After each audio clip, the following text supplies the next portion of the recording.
to One Man's Collection. Today I'm looking at the Supercars magazine number 46, the Dodge Viper. This is the SRT-10 from 2003. I do have a 143 scale die-cast vehicle here as well. I will have a closer look at that at the end of the video and put it on a turntable so you can have a decent look without my hands in the way. But for now, we'll put that aside. I'm going to go through the magazine just briefly. If you're a regular watcher of these videos, you'll notice I actually just go and have a overview look. If you want to pause the video and read in more detail, hopefully it should actually be set in focus and easy to read. So in this particular issue, design, technology, manufacture, and the origins of the Dodge Viper. Actually, that's it.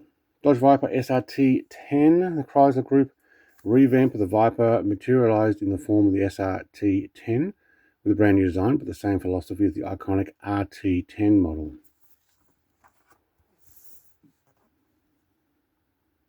Staying true to itself, the restyling of the Viper generated an improved car in all aspects without changing its character as a die-hard sports car.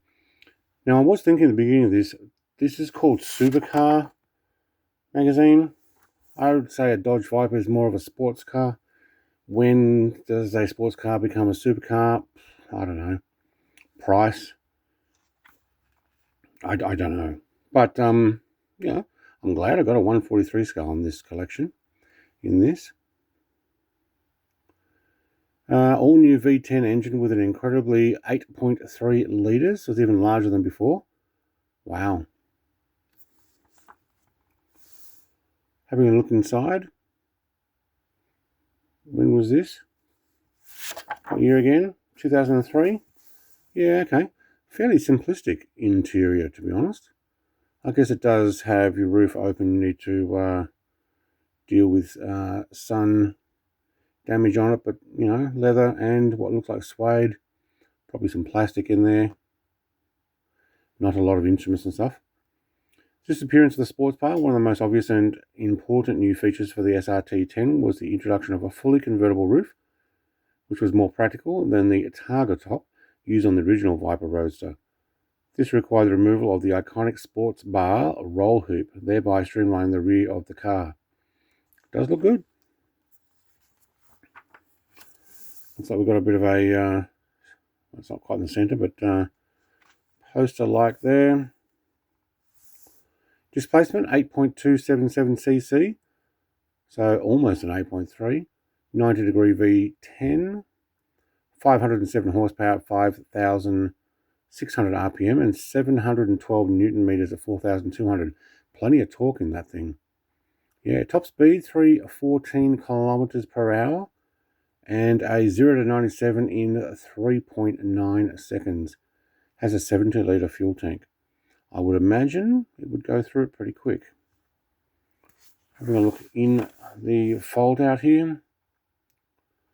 The lean lines of the SRT did not lessen the Viper's charm. It was more streamlined, but no less aggressive. Well, imagine with a big, massive big V10. It's size of a truck engine, that thing. It's actually larger than some trucks. Alright, the origins. The Viper date back to the late 80s after a brainwave from Chrysler Group president Bob Lutz. The Roadster arrived on the market in 1992, followed by the Coupe 4 years later. Now, I remember that side exhaust thing. I've got some small cars of that. Actually, we have a side exhaust on this one too. It's just not as prominent. Yeah. A winning idea. Yep. The baptism of the Dodge Viper took place on the track at Indianapolis, where it was used as a pace car with an exceptional driver behind the wheel. Cobra creator Carroll Shelby. Nice. That why it's got the blue with the white stripes. Official pace car. Yeah. Probably. I mean, he used, mostly did stuff with Ford, but you know what? Sure, why not? There you go, there's your white coupe. Actually, the coupe's really nice in this. I don't mind that. 3 years after the SRT appeared Dodge unveiled a new closed-up version of the American supercar. Later, the final generation would be available exclusively in coupe form. I do remember the race cars. I've got slot cars of the Dodge Viper, and I've done them in some of the sims that you have. 609 horsepower. 8.4 litre, yep, with 759 newton meters of torque. Yeah, cool. Tradition and innovation. The closed-top version of the SRT-10 was highly reminiscent of the Viper GTS in terms of its styling. Even the colours and liveries prepared by Dodge, with the twin stripes taking centre stage, were a nod to those of the previous models.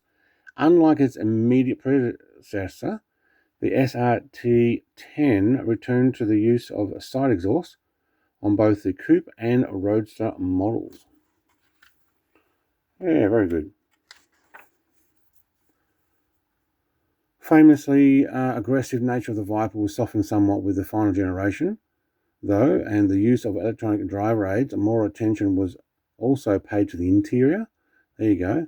That one actually looks a lot better, which was much more elegant than before. Bare in the first Vipers, the cabin of the SRT was embellished by the wide use of leather and high-quality materials.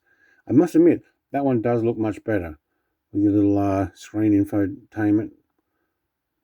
Yep. All right. I do like the hard tops. I'll take the convertible. I don't know if there is a hard top version coming. I have to go look through the rest of my magazines. But the next ones, magazine number 47 is the Lotus Exige, excuse me, Exige Sport 380, followed by a Ferrari F8 Tributo in number 48. I'll have those in the next couple of weeks. All right, let's take a closer look at this particular vehicle, the Diecast 143 scale. Now, it does have a little bit of dust on it. I think that's actually on the inside because these have been sitting on my shelf. And even though I did give it a bit of a dust back, getting up in underneath that windscreen, not the easiest. Okay, Viper SRT license plate. Looks like it's got the keyhole there and brake light print across the back there as well. Slight diffuser. Actually a bit more underneath. Have a look underneath in a second. Inside. See if I can get a little bit more light on that. Shine a light on there, not too bright. So it's got a few extra gauges compared with what I saw in the magazine there. But for a 143 scale car, yeah, that works quite well. Can you look from that side?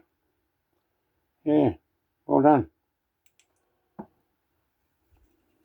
Side exhaust, Viper written there by the looks of it. Or is it SRT? Viper, there we go.